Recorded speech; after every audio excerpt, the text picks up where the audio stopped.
Dedi ki, ey Rəbbim, mən qövmümü gecə və gündüz dəvət etdim. 950 il gecə və gündüz qövmümü dəvət etdim. Fələm yezidhum duai illə firara. Mənim onları haqq yola dəvət etməyim haqdan daha da qaçmalarına səbəb oldu. Nə qədər dəvət edib? Nuh əleyhissalama cavab verənlər kim idi? Çox az bir qism. Hətta övladı belə çağırışına cavab vermədi. Neynədi? Geri durdu, bezdi. Thumma inni da'awtuhum cihara. Sonra mən onları açıq aydın təzədən yenidən dəvət etdim.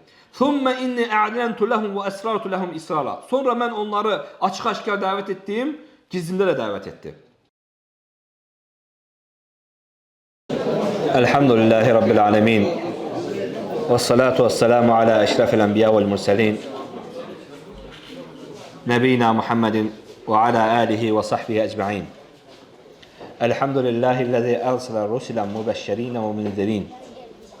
Liyuhricin nas من الظلمات إلى النور والصلاة والسلام على سيد دعاة الأجمعين دعا إلى الله حتى أتاه اليقين وأشهد الله أنه بلغ الرسالة وأدى الأمانة ونصح الأمة وجاهد في الله حق جهاده صلى الله عليه وعلى آله وصحبه أجمعين. İlk önce öz nəfsimi, sonra sizləri Allah'tan layiqli qorxmağa çağırıram. Uca Allah Quran-ı Kərimdə buyurur ki: "Ya eyyuhellezine amenuttaqullaha haqqa tuqatihi və la tamutunna illa və entum muslimun." Ey iman gətirənlər, Allah'tan layiqincə qorxun. Ona yaraşan şəkildə qorxun və yalnız müsəlman olduğunuz halda vəfat edin. Təqva insanın bu dünyada olan bəzəyi, libasıdır, ən xeyirli libasıdır. Uca Allah Quran-ı Kərimdə buyurur ki: وَلِبَاسُ التَّقْوَى ذَلِكَ خَيْرٌ. Təqva libası ən xeyirli libasdır. Eləcə də təqva insanın bu dünyadan topladığı ən xeyirli azüqəsidir.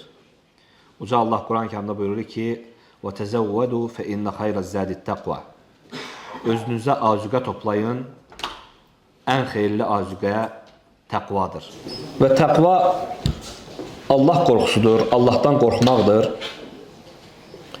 Allahın əmirlərinin yerinə yetirib, onun qadağalarından çəkinməkdir. Necə ki, bu barədə səhabələrdən, tabeinlərdən müxtəlif kəlmələrlə eyni mənada sözlər gəlmişdir. Bugün danışacağım mövzu isə Allahın yoluna dəvət etməkdir. Uca Allah Quran-ı Kərimdə buyurur ki: "Ud'u ilə səbili rabbik." Başqa ayədə Uca Allah buyurur ki: "Ud'u ilə rabbik." Yəni Rəbbinə dəvət et. Başqa ayədə buyurur ki: Rəbbinin yoluna dəvət et. Rəbbinə dəvət, Allaha dəvət bu qayədir, çünki Uca Allah bizi yaradıb, onu ibadət etmək üçün yaradıb və insanları da buna dəvət etmək lazımdır. İnsanları da Allaha dəvət etmək lazımdır. Allahın yoluna dəvət isə Allaha aparan, onun razılığına aparan, onun cənnətinə aparan yola dəvətdir. İslam dininə dəvətdir, qurtuluş dininə dəvətdir. Və bu da bütün peyğəmbərlərin mənhəci olub, bütün peyğəmbərlərin qayəsi olub və peyğəmbərləri də Allah Subhanahu taala elə bunun üçün göndərib. İnsanlara Allahın mesajını çatdırsın və insanları haqq yola dəvət etsinlər deyə. Və dəvət özü ən əzəmətli bir ibadətdir. Allahın yoluna dəvət. Çünki Uca Allah Quran-ı Kərimdə buyurur ki: وَمَنْ أَحْسَنُ قَوْلًا مِمَّنْ دَعَى إِلَى اللّٰهِ وَعَمِلَ صَالِحًا وَقَالَ إِنَّنِي مِنَ الْمُسْلِمِينَ. Allaha dəvət edən, salih əməl görən və mən müsəlmanam deyəndən daha gözəl söz deyən kim ola bilər? Həqiqətən Allaha dəvət edən və salih əməl görən və mən müsəlmanam sözü ən xeyirli sözdür, ən gözəl sözdür. Bundan gözəl söz nə ola bilər? Və Allah Subhanahu taala başqa ayədə buyurur ki: وَلَا يَسْتَوِ الْحَسَنَةُ وَلَا السَّيِّئَةُ اِدْفَعْ بِالَّتِي هِيَ أَحْسَنُ. Pisliklə yaxşılıq heç vaxt bir ola bilməz. Sən pisliyi yaxşılıqla əvəz elə. وَإِذَا الَّذِي بَيْنَكَ وَبَيْنَهُ عَدَاوَةٌ كَأَنَّهُ وَلِيٌّ حَمِيمٌ. Sən görəcəksən ki, səninlə onun arasında olan düşmənçilik yaxın bir dostluğa çevrilmişdir. وَإِمَّا يَنْزَعَنَّكَ مِنَ الشَّيْطَانِ نَزْغٌ فَاسْتَعِذْ بِاللّٰهِ. Əgər şeytan sənə vəsvəsə versə, azdırmaq istəsə, Allaha sığın. Fikir verin, Allah Subhanahu taala bu ayələrdə birinci ən xeyirli sözün, ən gözəl sözün Allaha dəvət olduğunu buyurur. Və buyurur ki, pisliklə də yaxşılıq bir ola bilməz. Sən pisliyi yaxşılıqla əvəz elə. Yəni, Allaha dəvət edən vaxtı gözəl tərzdə dəvət elə. Ən xeyirli sözə dəvət elə. Və ola bilsin ki, bu yolda şeytan sənə vəsvəsə verə bilər. Şeytan səni azdırmaq istəyə bilər. Azdırmağa çalışa bilər. Sən Allaha sığın, bu yola davam elə. Çünki bu yol mübarək bir yoldur.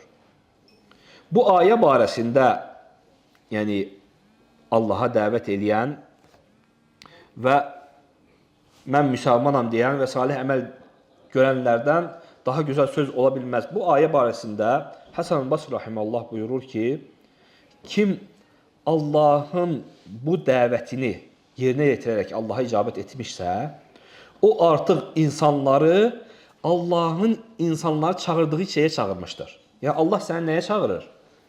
Onun yoluna dəvətə. Sən bunu etmisənsə, sən Allahın çağırışına icabət etmisən. Və ən gözəl yoldasan, ən gözəl işi görürsən. Çünki Peyğəmbərimiz sallallahu aleyhi və səlləm hədisində buyurur ki, فَوَاللّٰهِ لَأَنْ يَهْدِيَ اللّٰهُ بِكَ رَاجُلًا وَاحِدًا خَيْرٌ لَكَ مِنْ حُمُرِ النَّعَمِ. Allaha and olsun ki, sənin əlinlə bir nəfərin hidayət olunması qırmızı dəvə sürüsündən daha xeyirlidir. Yəni, dünya malı nə qədər çox olsa belə, nə qədər var dövlət olsa belə, ondan daha xeyirlidir. Bir nəfərin sənin əlinlə hidayət olunması, doğru yola yönəlməsi. Çünki başqa hədisdə də Peyğəmbərimiz sallallahu aleyhi ve sellem buyurur ki, Mən dəllə alə xeyrin fəhuvə kəfəilihi. Kim bir xeyrə yönəldərsə, onu etmiş savabı yazılır. Onu edən savab yazılır. Deməli, Allaha yönəltmək, Allahın yoluna yönəltməklə kimsə hidayətə gələrsə, o onu etmiş savabı yazılır. Allahın yoluna dəvət etmək, Allahın yoluna çağırmaq, sən əlinlə bir nəfər ibadətə başlayıbsa, onun savablarından, ondan əksilməyəcək şəkildə sənə də yazılır. Görün, nə qədər xeyir işlər var. Xeyirlə yol açır. Və hədisdə də, başqa hədisdə də Peyğəmbərimiz sallallahu aleyhi ve sellem buyurur ki, Nəzzərəllahu imra'ən səmi'a məqaləti fəra'əhə və əddəhə kəmə səmi'əhə. Allah o kəsin üzün ağ eləsin. Və yaxud naddara kəlməsi ərəb dilində biraz geniş mənalı sözdür. Və yaxud onu islah eləsin, onun həyatını gözəlləşdirsin o kəsin ki, o mənim hədisimi eşitir, bir sözümü eşitir, onu əzbərləyir və eşitdiyi kimi insanlara çatdırır. Görün, Peyğəmbərimiz sallallahu aleyhi ve sellem necə gözəl dua edib. Və Peyğəmbərimizin sallallahu aleyhi ve sellem həyatda baxsaq və bütün Peyğəmbərlərin həyatda baxsaq, görərik ki, onlar dözərək bu yolda olan, Allah yolunda dəvətdə olan əziyyətlərə dözərək, səbr edib, usanmadan, çəkinmədən, bezmədən Allahın yoluna dəvət etmişlər.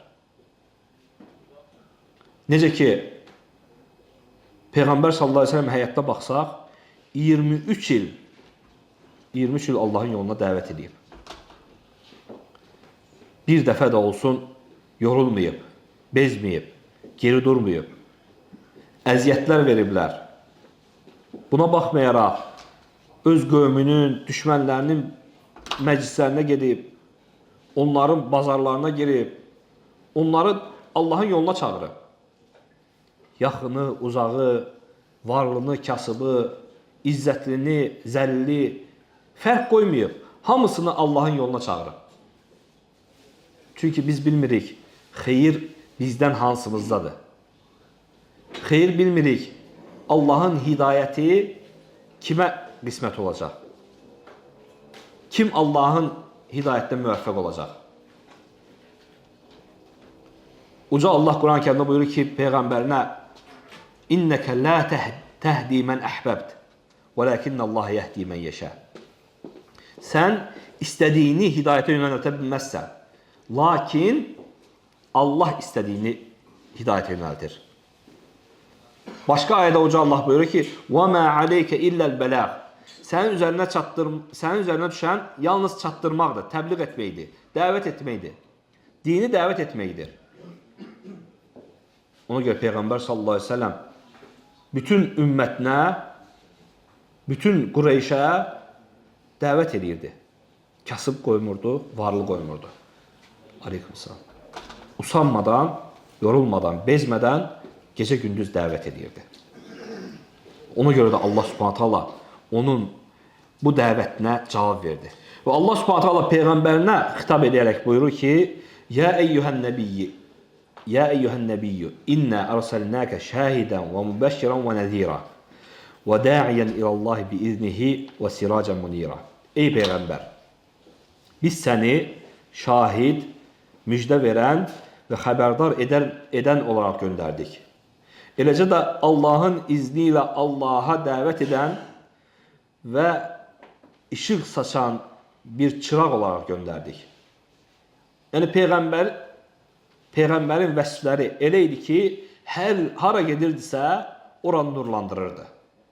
Elmi ilə, dəvəti ilə. Zülmət gecəni nurlandırırdı dəvəti ilə. Yəni insanlara qaranlıq qalan zülmət məsələləri, qaranlıq məsələləri hamısını aydınlatırdı. Peyğəmbər sallallahu aleyhi ve sellem işıq saçan bir sırac idi. Eləcə də Peyğəmbərimizdən sallallahu aleyhi ve sellem qabaqki peyğəmbərlərdə, başqa peyğəmbərlərdə Allahın yoluna usanmadan dəvət ediblər. Allah Subhanahu taala Quran-ı Kərimdə buyurur ki: "Vasbir kema sabara ulul azm." Ulul azm peyğəmbərlərin səbr etdiyi kimi sən də səbr et. Ulul azm peyğəmbərlərə baxsaq, Nuh, İbrahim, Musa, İsa, Muhammed sallallahu aleyhi ve sellem. Allahın onların hamısı salavatı və salamı olsun. Necə əziyyətlərə dözüblər? Ümumiyyətlə, bütün peyğəmbərlər dəvət yolunda əziyyətlərə dözüblər, səbr ediblər, dəvət ediblər. Xüsusilə bu 5 peyğəmbər daha çox əziyyət olunub, daha çox dəvət ediblər. Nuh Aleyhisselamın həyatına baxsaq, 950 il Allahın yoluna dəvət edib. 950 il. Nə vaxtsa yorulubmu? Uca Allah onun barəsində Quran-ı Kərimdə buyurur ki: "İnna arsalna Nuhan ila qawmihi an anzir qawmaka min qabl an ya'tiyahum azabun alim." Biz Nuhu qövmünə ağrılı, acılı bir əzab gəlməmişdən əvvəl onları qorxud deyə, xəbərdar et deyə öz qövmünə göndərdik. O öz qövmünə dedi ki: "Qalə ya qawmi, inni lakum nazirun mubin." O dedi ki: "Ey mənim qövmüm, mən sizi Allahın əzabı ilə açıq-aydın xəbərdar edirəm. Ən i'budullaha vəttəquhu və ati'un." Allaha ibadət edin, ondan qorxun və mənə tabi olun. Allahın yolunu dəvət edir. "Yəğfir lakum min zunubikum və yuakhirukum ila ajalin musamma. İnna ajalallahi iza jaa la yuakhkhar. Law kuntum ta'lamun." Əgər belə etsəniz, o sizin günahlarınızı bağışlayar və sizə müəyyən vaxtadək Yəni əcəlini çatana dək möhlət verər. Allahın müəyyən etdiyi vaxt əcəli gəldiyi zaman o əsla təxirə salınmaz. Kaş biləydiniz. Bu sözləri dedi. Sonra Rəbbinə üz tutdu. Dedi ki, nə vaxt ki onlar üz döndərdilər, dedi ki, Qalə Rabbi, inni dəavtu qavmi leylən və nəhara. Dedi ki, ey Rəbbim, mən qövmümü gecə və gündüz dəvət etdim. 950 il gecə və gündüz qövmümü dəvət etdim. Fələm yezidhum duai illə firara. Mənim onları haqq yola dəvət etməyim haqdan daha da qaçmalarına səbəb oldu. Yəni mən nə qədər onları dəvət etdim, onlar daha da qaçdılar. Və inni kulləmə dəavtuhum li təğfir ləhum cəalu əsabi'ahum fi ədənihim və istəğşəv thiyabəhum və əsarru və istəkbəru istikbara. Onları bağışlayasan deyə, mən hər dəfə onları imana dəvət etdikdə, onlar barmaqlarını qulaqlarına salıb, paltarlarına bürünüb, küfürlərində israr edir və təkəbbürlənirdilər. Fikir verin, nə qədər dəvət edib. Nuh Aleyhisselama cavab verənlər kim idi? Çox az bir qism. Hətta övladı belə çağırışına cavab vermədi. Dəvətinə icabət eləmədi. Neynədir? Geri durdu, bezdi, ayənin ardına baxın. Thumma inni da'awtuhum cihara.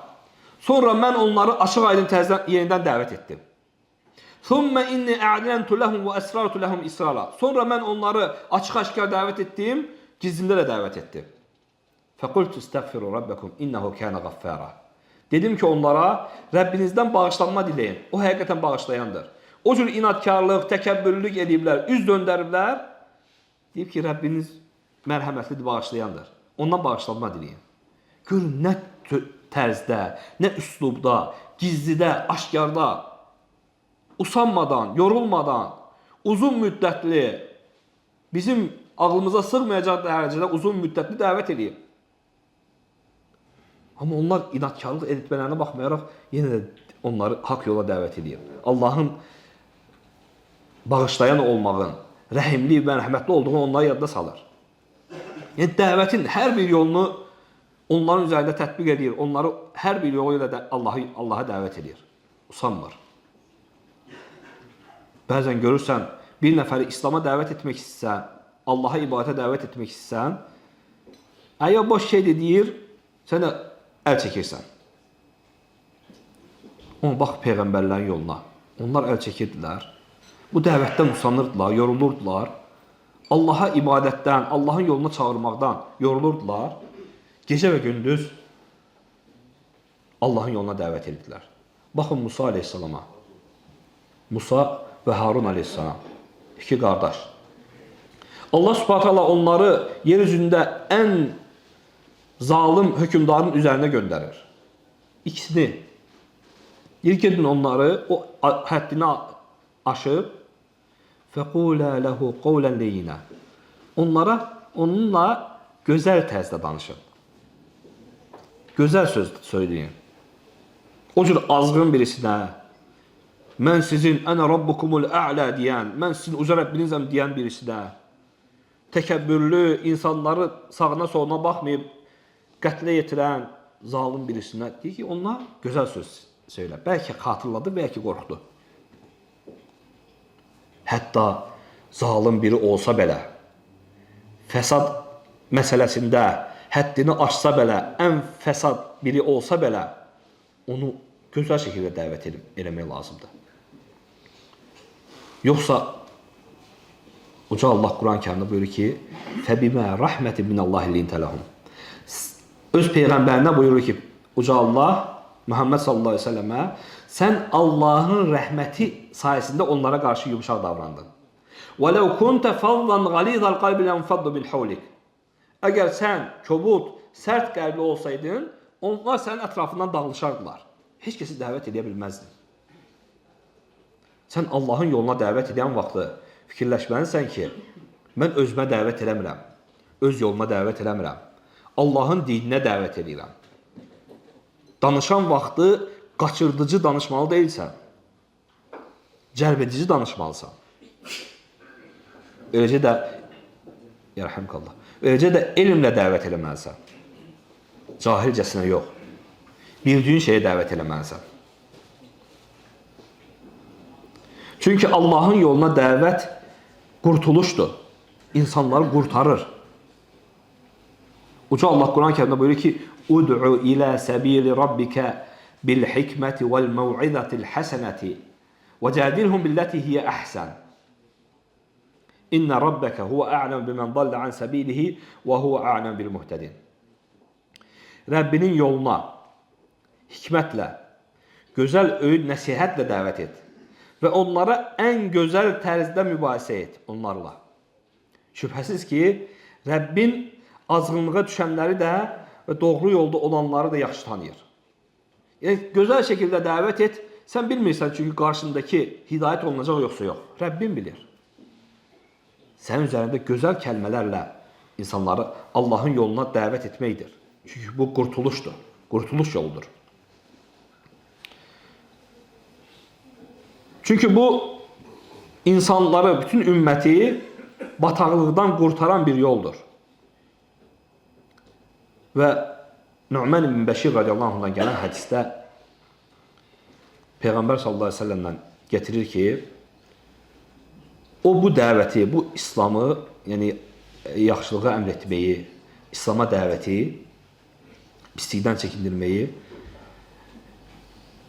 bu bir yola çıxan, bir gəmidə yola çıxan insanlara bənzətir. Və buyurur ki, hədisində, Allahın hədlərini qoruyanla, Allahın hədlərini pozan misalı deyir, bir yola çıxan, yəni gəmi ilə bir yola çıxanların misalına bənzəyir.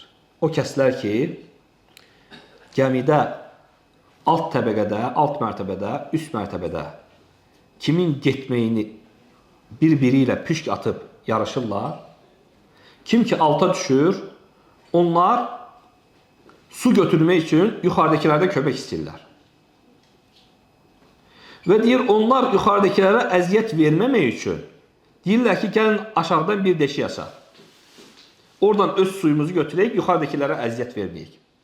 Əgər yuxarıdakilər onu görüb, ona mane olmasalar, hamısı bir yerdə batarlar.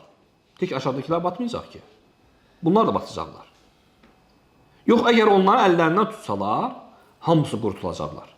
Qoymasalar onu deşməyə, gəmini deşməyə, hamısı qurtulacaqlar. Çünki biz bir gəmidəyik. İslam dini bir gəmidir. Kim ora minərsə, o qurtular. Kim ondan düşərsə, o azar. Bu gəmiyə də gedən vaxtı bir-birimizə gözəl nəsihət eləməliyik. Dinə çağırmalıyıq, Allahın dininə. Biz necə görürük, bizim qohumumuz bataqlıqda batır. Biz onu çıxarmırıq. Axı biz eyni gəmidə gedirik. Biz gözümüz görə-görə onu necə orada bataqlıqda bıraxa bilərik? Biz insanları Allahın yoluna gözəl şəkildə dəvət edən olmalıyıq.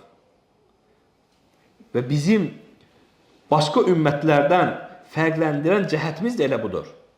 Uca Allah Quran-Kərimdə buyurur ki, "Kuntum xayra ummetin uxrijat lin-nas ta'muruna bil ma'ruf və tenhaun anil munkar və tu'minuna billah."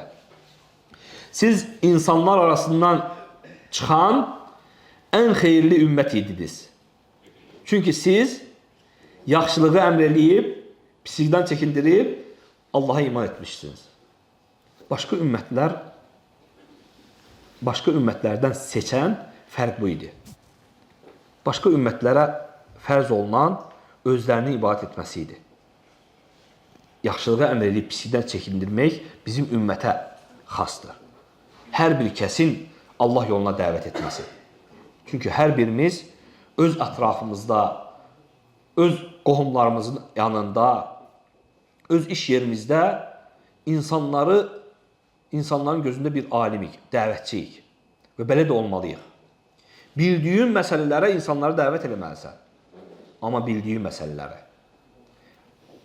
elmlə, gözəl şəkildə, İxlaslı və Peyğəmbər sallallahu əleyhi və səlləmin əmr etdiyi kimi, Peyğəmbər sallallahu əleyhi və səlləmin dəvət etdiyi kimi, necə insanları Allahın yoluna dəvət edib, elə dəvət eləməlisən. Yəni, indi dəvətçilər çıxıb, çox dəvətçilər var. Biri çıxıb naşidlə Allahın yoluna dəvət edir. Yəni, dərs deyir, arxada naşid qoyur, biri mahnı qoyur. Biri film çəkərək senaridən Allahın yoluna dəvət edir. Belə şeylər şəriətimizdə yoxdur. Ömər ibn Abdüləziz rahimehullah buyurur ki, əgər insanlar Allahın dininə elmsiz və Peyğəmbər sallallahu əleyhi və səlləmin etdiyi kimi dəvət etməsələr, onlar islah etmək istədiklərindən daha çox fəsad edəcəklər. Çünki sən istəyirsən islah olsun, amma düz dəvət eləmirsən, elmlə dəvət eləmirsən, necə gəlib dəvət edirsən. Və ya şəriətdə olmayan tərzdə dəvət edirsən, şəriətin sənə buyurmadığı tərzdə dəvət edirsən, sən fəsad edəcəksən, daha da körləyəcəksən. İslam dəvətçilərinin Allahın yoluna dəvət etdiyi şeyi, Allahın yoluna nə qədər əziyyət çəkib dəvət etdiyi o boyda əziyyəti zay edəcəksən. Ona görə çalış ki, Allahın yoluna elmlə, gözəl şəkildə dəvət et. Bizim bəzən həqiqətən əfsuslar olsun ki, qardaşlar çox zəifçilik edirlər bu məsələdə. Çox zəifdirlər. Yəni, dəvət məsələsində. Yəni, Allah subhanət hala bizə bu dəvət meydanın o qədər asanlaşdırıb ki, sanki vərdiş olmuşuq, belə də olacaq. Axıra kimi belə də olacaq. Belə dərslər gedəcək, belə dəvət davam edəcək. Allahın yoluna çağıranlar var, onsuz da bizim üzərimizdən düşüb. Əvvəl dəvət etmək üçün qədim vaxtlarda, sələflərin vaxtlarında aylarla yollar gedərdilər. Allahın dinini öyrənmək üçün minikləri dəvə idi, at idi, atın belində, uzunqulağın belində gedirdilər. O əziyyətlə, o istilərdə, o soyuqlarda gedirdilər, Allahın dinini öyrənirdilər və insanlara çatdırırdılar. Və insanlar da o dini öyrənmək üçün, yaymaq üçün dizlərini yerə atıb, o alimlərin qarşısında oturub elm öyrənərdilər və onu dəvət etməyə çalışardılar. Kimisi öz elmi ilə, bacarığı ilə, kimisi malı, dövləti ilə, kimisi dəstəyi ilə, hər bir şey ilə. Bizdə texnologiya o qədər inkişaf edib, o qədər bu dəvət meydanı asanlaşıb ki, bircə knopkanı üzərinə basmaq qalıb bizdə. Bastın, paylaşdın. Deyək ki, sən dərsə qulaq asmağa vaxtın yoxdur həmin dərsə. Bir dənə paylaşmaq nədir? Onu paylaşmağa çətinlik çəkirlər. Bəlkə sənin əlinlə, o paylaşmaqla kimsə ondan bir fayda götürdü, onun savabı sənə qaldı. Vallahi baxırsan, bidət əhlinin dəvətinə, dərslərinə, yəni nə qədər insan paylaşır, nə qədər aktivdirlər, adam təəssüf keçirir. Bu qədər haqq əhli olduğu halda, nə üçün bu dərslərin paylaşılmasında, yəni bu dəvətə dəstəkdə nə üçün geri qalırıq biz? Yəni bir knopkadır, bastın dəvət oldu. Bəlkə onunla kimsə hidayət oldu. Bəlkə onunla sənin həmin savabı əldə edirsən. Görürsən, nə qədər şou var, insanların marağı onadır. Bayaq qardaş da paylaşmışdı. İnsan axtarır, maraqlı bir şey axtarır. Şou varsa, ona girib baxım, nəsə maraqlı bir şeydir. Haradasa maraqlı bir məclis var, girib ona baxım. Dərsə də baxmır, fırlatır, orada insanlar görürsə videoda, ona baxır, bununla bağlandı. Yəni, tövhid dərs paylaşırsan, hədislər paylaşırsan, görürsən 50, 60, 100 baxış olur. Amma bir şou paylaşırsan 50 bin, 60 bin baxış olur. Görünür ki, insanların tövhiddən çox şouya marağı var. Allah bizi ıslah eləsin. Ona görə daha çox bizim elm öyrənməyimiz, tövhid öyrənməyimiz, Allah'ın bu dininin nə qədər əzəmətli, məsuliyyətli və önəmli olduğunu bilməyimiz lazımdır, qardaşlar. Və Allaha yoluna dəvət etmək barəsində Uca Allah Quran-ı Kərimdə İsrail övladların barəsində buyurur ki, Lu'inəl-ləzīnə kəfəru min bəni İsrailə alə lisəni Dəvudə və İsə ibn Məryəmə zəlikə bimə əsəv və kənu ya'tədun və kənu la yətənəvhəvnə an münkərin fəaluh ləbi'sə mə kənu yəf'alun. İsrail oğullarından kafir olanlar Davudun və Məryəm oğlu İsa'nın dili ilə lənətləndilər. Bu, onların asi olmalarına görə və Allahın hədlərini aşmalarına görə idi. Onlar etdikləri pis əməllərdən bir-birini çəkindirmirdilər. Onların etdikləri necə də bir pis əməldir. Yəni, bir insan yanlarında bir pis əməl etsəydi, onu çəkindirməzdi. Belə olduğu halda, qardaşlar, fəsad daha da artır. Günahlar çoxalır və günahın təsiri sənə də keçir. Sən elə bilmə ki, sən qurtuldun, o yanacaq. Onunla bir yerdə sən də yanacaqsan. Çünki sən də eyni gəmidəsən. Onun təsiri sənə də gələcək. Günahlar adiləşdikcə sən də edəcəksən o günahları. Nə qədər bu pisliklərdən çəkindirmədikcə, yaxşılıqlara, xeyir işlərə, Allahın yoluna dəvət etmədikcə, şər artacaq. Şər artdıqca sən də o şərə düşəcəksən. Allah qorusun.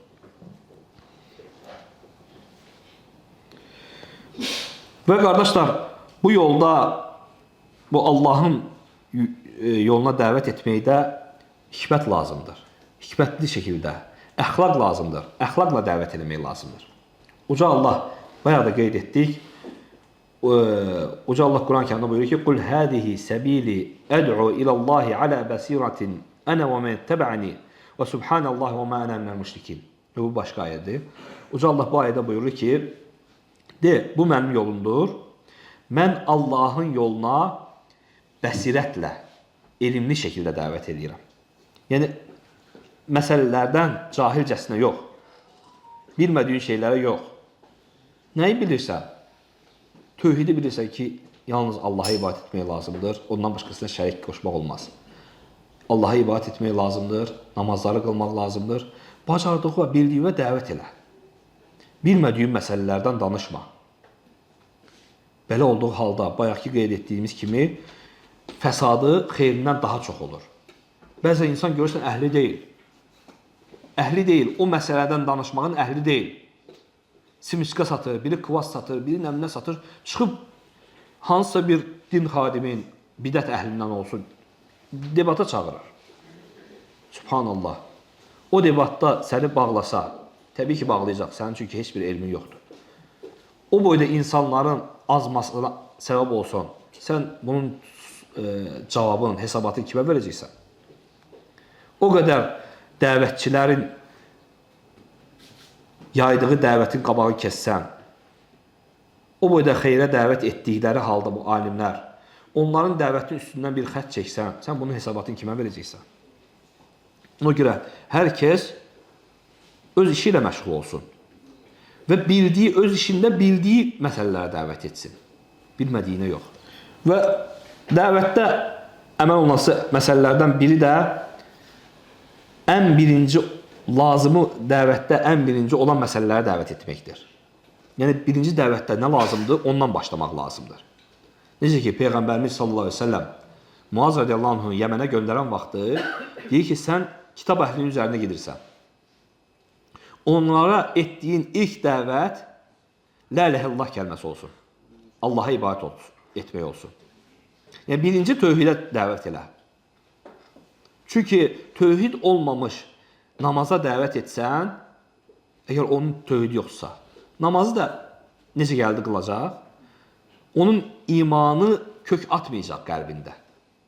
Çünki birinci bünövrə möhkəm olmalıdır. Bilməlidir, nəyə görə Allaha ibadət edir? Niyə görə namaz qılır? Bunu bilməlidir. Niyə görə əyilib durur? Niyə görə zəkat verir? Və Peyğəmbər sallallahu aleyhi ve sellem Muaz radiyallahu anh'a bu nəsiyyətində deyir ki, birinci la ilahe illallah'a dəvət elə. Əgər onlar tabi olarlarsa sənə, sonra namaza dəvət elə. Gündə 5 vaxt namaza dəvət elə.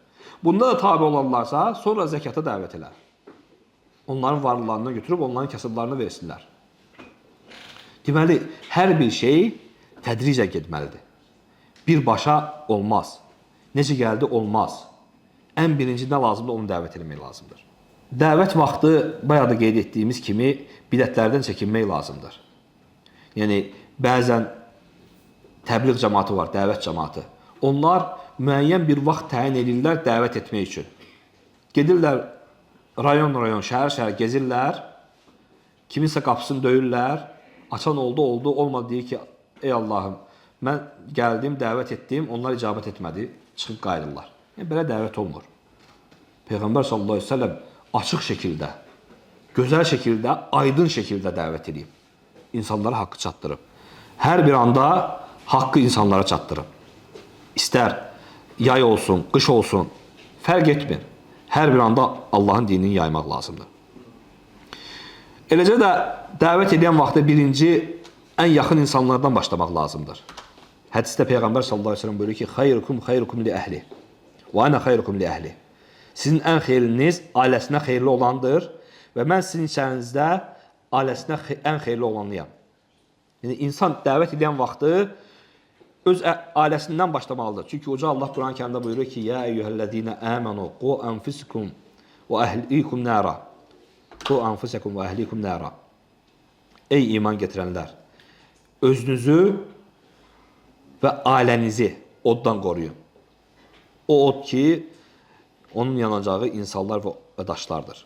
Eləcə də Uca Allah başqa ayədə öz Peyğəmbərində buyurur ki, وَأْمُرْ أَهْلَكَ بِالصَّلَاةِ وَاسْتَبِرْ عَلَيْهَا. Ailənə namazı əmr et, özün də onun üzərində səbirli ol, dözümlü ol. Yəni, ailəni, yaxınlarını, qohumlarını dəvət elə, ondan sonra başqalarına dəvət elə. Eləcə də Uca Allah Quran-ı Kərimdə buyurur ki, وَذْكُرْ فِي الْكِتَابِ إِسْمَعِيلَ إِنَّهُ كَانَ صَادِقَ الْوَعْدِ وَكَانَ رَسُولًا نَبِيًّا وَكَانَ يَأْمُرُ أَهْلَهُ بِالصَّلَاةِ وَالزَّكَاةِ وَكَانَ عِنْدَ رَبِّهِ مَرْضِيًّا. Kitabda İsmail'i də qeyd et. O, vədinə sadiq olan Peyğəmbər və elçi idi. O, ailəsinə namazı və zəkatı əmr edərdi və o, Rabbinin rızasını qazanmış bir kimsə idi. Buna görə dəvətdə çalışmaq lazımdır ki, bu məsələlərə diqqət edəsən ki, xeyrindən çox fəsadın olmasın.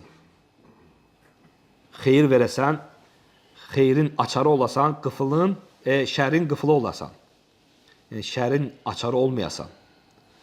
Dəvət məsələsi önəmli olduğu kimi, həm də həssas məsələlərdir. Dəvət məsələsində diqqətli olmaq lazımdır. Allahdan istəyirəm ki, onun yoluna dəvət eləyən, onun razılığını qazanan şəxslərdən etsin. Subhanəkallahumma bihamdik. Və əşhədu ən la iləhə illə ənt və əstəğfiruka və etûbu ileyk.